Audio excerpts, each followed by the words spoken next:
Se você trouxe o celular aí, coloque seu celular no módulo de voo aí, porque nós vamos decolar. Vamos decolar no conhecimento da palavra de Deus. Em nome de Jesus. Vamos começar aqui introdução ao seminário. Irmãos, esse seminário, ele é um seminário alfa, nós vamos aprender sobre a Bíblia. A primeira apostila é Conhecendo a Deus. Você tem uma apostila aí. São 23 matérias desse curso básico. São as 23 matérias. Vamos aprender essas 23 matérias. Tem teologia própria, cristologia, e vamos entrar mais. Pega a sua apostila. Nós vamos ler. Os módulos, tem o módulo ciência, o módulo mistérios, o módulo amor, o módulo fé e o módulo profecia. Todos eles são balizados dentro do texto. Nós não vamos ler isso aí, nós vamos começar da primeira página aí, onde está escrito aí, teologia sistemática. Teologia sistemática, cristologia e teologia própria de Deus. Esse seminário, eu tenho certeza que depois desse seminário, irmãos, vocês vão conhecer mais tanto sobre a Bíblia, mais tanto sobre a palavra de Deus, vão receber tanta vida, porque a palavra de Deus vai produzir coisas tremendas na vida de vocês aqui depois desse seminário. Eu tenho certeza disso. Abre sua apostila na página aí, a página primeira aí, onde está Introdução ao seminário. Vamos com uma introdução ao seminário. O que significa doutrina e a classificação da teologia, teologia exegética, o que é teologia histórica, o que é teologia bíblica, o que diz a Bíblia em Gênesis, o que fundamentos doutrinários, o assunto fala sobre o Isaías e a teologia sistemática. Nós vamos entrar por aí, eu vou dar hoje, vai ser mais uma aula de teologia exegética. Nós vamos entrar primeiro na teologia exegética para vocês entenderem um pouquinho sobre a teologia exegética. O que significa doutrina? Doutrina é fácil demais. Doutrina é ensinamento. Doutrina e ensinamento da palavra. É muito fácil. As classificações da teologia. Aqui tem 3 classificações da teologia. 3 classificações. Teologia exegética, teologia histórica e teologia bíblica. 2 está para responder. O que é teologia exegética? Alguém sabe o que é teologia exegética? É a busca de descobrir, por descobrir o verdadeiro significado das escrituras. Ou seja, buscando o verdadeiro significado das escrituras no texto original. Por exemplo, vamos entrar em uma aula, se você pegar a sua Bíblia, vamos para a teologia exegética. Eu vou dar um pouquinho sobre exegética bíblica no livro do Gênesis, capítulo número 2. Gênesis, capítulo número 2. Abra a sua Bíblia em Gênesis, capítulo 2. Vamos ver um pouquinho, vamos ver o que é exegese. O que é exegese, pastor? Esse seminário nós vamos decolar agora. Capítulo número 2 do livro do Gênesis, da teologia exegética. Para nós aprendermos da palavra de Deus. Porque teologia exegética é isso. É buscar o verdadeiro significado dentro do texto original. Então nós vamos buscar alguns significados aqui, dentro do texto original da teologia. Capítulo número 2. Não, a página é a primeira página, onde está escrito Introdução ao Seminário. Introdução ao Seminário. O que significa doutrina, classificação da teologia, teologia exegética e teologia histórica, teologia bíblica. Aí a primeira, o que diz a Bíblia em Gênesis, é essa daí mesmo, que tem um triângulozinho, a página que tem um triângulozinho, pronto. Abra sua Bíblia no livro de Gênesis para nós saber o que é teologia exegética. O que é teologia exegética? Vamos aprender o que é teologia exegética. Vamos fazer uma exegese de um texto bem profundo aqui. Gênesis capítulo número 2. Gênesis capítulo 2. Verso de número 10 em diante. Vamos fazer a exegese desse texto aí. Se vocês quiserem, podem me pedir até um texto para que eu faça a exegese dele, que eu faço um para você rapidinho. Gênesis 2, e 10, dentro da teologia exegética. E saía um rio do Éden para regar o jardim. E dali se dividia e se tornava em 4 cabeceiras. O nome do primeiro é Pison. Este é o que rodeia toda a terra de Havilá, onde há ouro. E o ouro desta terra é bom. Ali há cristais e pedras de onix. O nome do segundo rio é Gion.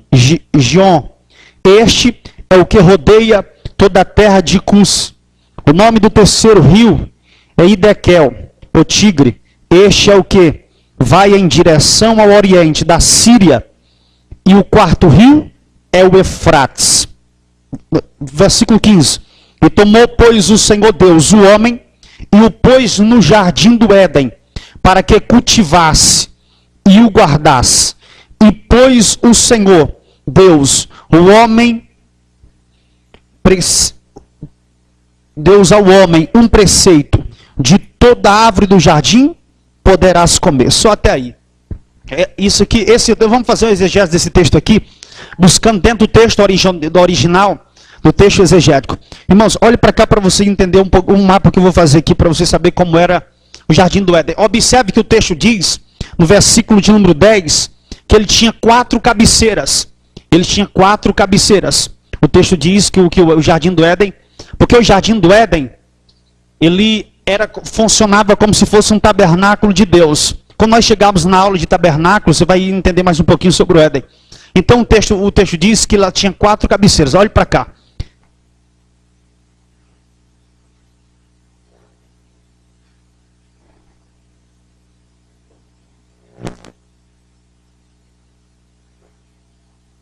Preste atenção. Aqui são as 4 cabeceiras do rio. Um rio que cortava aqui, outro cortava aqui, o outro cortava aqui. Porque no texto original exegético, fala 4 cabeceiras porque ele era quadrado. O Éden era como se fosse quadrado. E havia esses 4 rios que cortavam o Éden. E dentro da teologia exegética, aqui que nós estamos estudando aqui no primeiro, porque significa teologia exegética, se você pegar, o nome do primeiro rio chama-se Pison. O primeiro rio, qual o nome do rio? O nome do segundo rio, vai dizendo.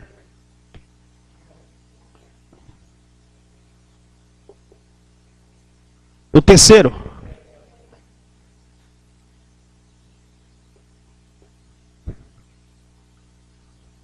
O quarto.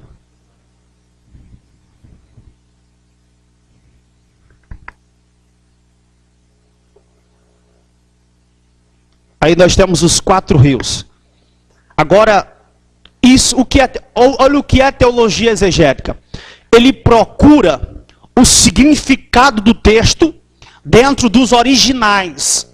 No texto original, ele traz o significado das coisas. Teologia exegética, ela vai buscar o significado no texto original do texto que nós temos hoje.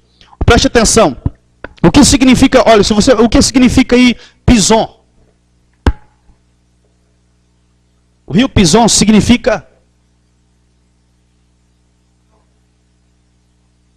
troca. Preste atenção no significado. Ó, o rio que rodeia toda a terra de Havilá, no versículo 11, ó, este é o rio que rodeia toda a terra de Havilá. Sabe o que significa Havilá? Vou botar aqui Havilá.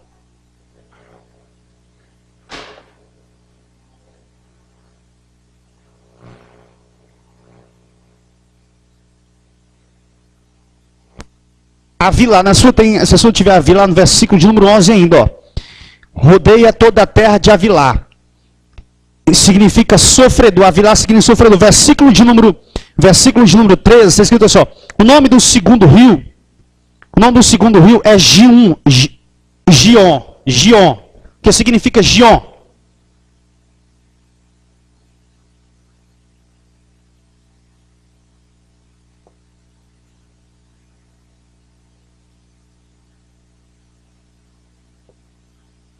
Vale da Graça. Gion significa Vale da Graça. Ó, Vale da Gragion. Vamos ler no texto assim, ó. Este é o que rodeia toda a terra de Cusse. Você vai pegando algumas palavras, a terra de Cusse. Ó, Cusse.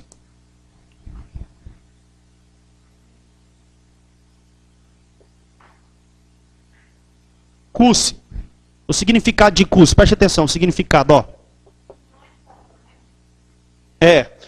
Olha o significado de Cusse. Preste atenção, o significado de Cusse. O significado de Cusse aqui no versículo de número 13 significa o quê? Trevas.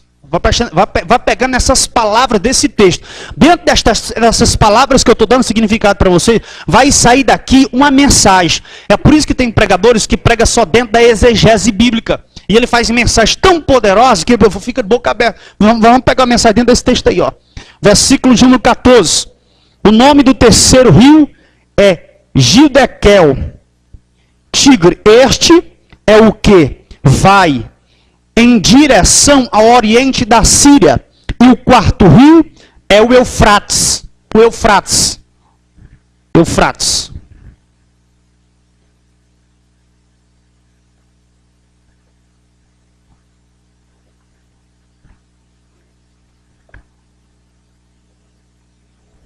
Vocês estão me entendendo alguma coisa aí? Olha aqui, ó. Pison significa troca. Escreve na apostila, coloca na apostila. Você faz esse quadro na apostila. Você faz esse quadro na apostila, faz assim, como se fosse o rio, vai colocando, vai escrevendo na apostila. Ó, Pison significa troca. Vamos lá. Avilar significa sofredor. Vamos lá. Eufrates significa produtor de frutos. Ó, Cusse significa trevas. Gion significa vale da graça. Vá prestar atenção.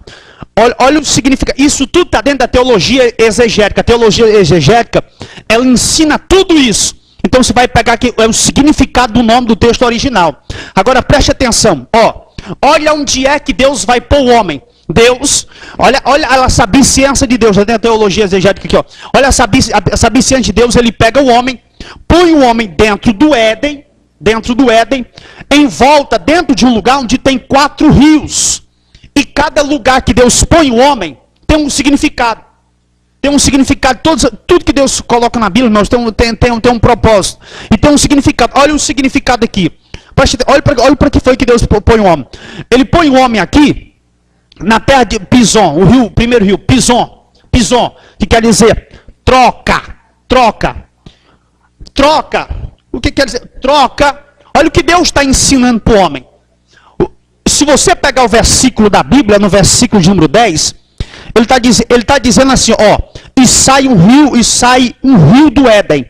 Observe que está no singular, ó. E sai um rio do Éden para regar o jardim. E dali se dividia e se tornava em 4. Observe, olha o texto. Sai quantos rios? Não. O texto diz que sai um rio. Ó, sai um rio.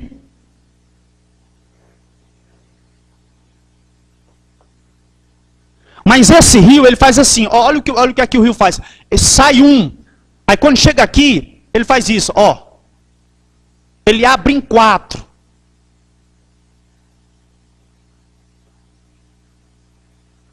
Sai um, começa no singular e chega no plural. Observe que o rio começa com o rio e ele começa no singular e no final ele termina em plural. E todos eles têm um significado. Olha o significado. Troca. O texto diz aqui, ó, no versículo de número 10, vamos para a Bíblia, você tem que ficar com a Bíblia, preste atenção na Bíblia. O nome do primeiro rio é Pison. Este é o que rodeia toda a terra de Avilá. O rio, quer dizer, o Pison significa troca, que é o primeiro, significa troca. Ou seja, você tem que aprender a Bíblia inteira, no livro de Jeremias, livro do profeta Isaías, está sempre falando de troca, de Deus trocar um exemplo. Deus pega Elias, troca Elias de lugar para que Deus venha dá a Elias um ministério glorioso, gigantesco. Deus pega Elias e troca ele, vai sempre trocando. É tanto que o profeta diz assim, ó, bem sei eu os pensamentos que tenho sobre vós, pensamento de paz. Deus está falando que nós temos que trocar o nosso entendimento, os nossos pensamentos, a nossa vida pela vontade dele. Nós temos que trocar a nossa vontade pela vontade dele. O que Deus está querendo ensinar para Adão é que Adão tem que aprender. O primeiro rio estava ensinando para Adão que ele tinha que aprender a trocar as vontades, os desejos dele pelas vontades de Deus. Isso é uma exegese. Você está pegando o significado original do texto. Ele está dizendo, troca. Você só vai chegar na terra de Havilá se você aprender a fazer a troca que Deus deseja. A terra de Havilá, eu coloquei o significado aqui, ó. Significa sofredor. Diga, terra de Havilá significa sofredor. Observe que Deus, no rio Pison, está aparecendo a palavra troca. Depois esse rio, ele vem rodeando uma terra, que no nome aqui no meio está Havilá, que quer dizer sofredor, Esse rio, ele está rodeando uma terra aonde o seu significado quer dizer sofredor, ou aquele que sofre. Olha, Deus está rodeando como se rodeia o sofrimento. Agora preste atenção. O rio rodeia um sofredor. O rio que Deus coloca.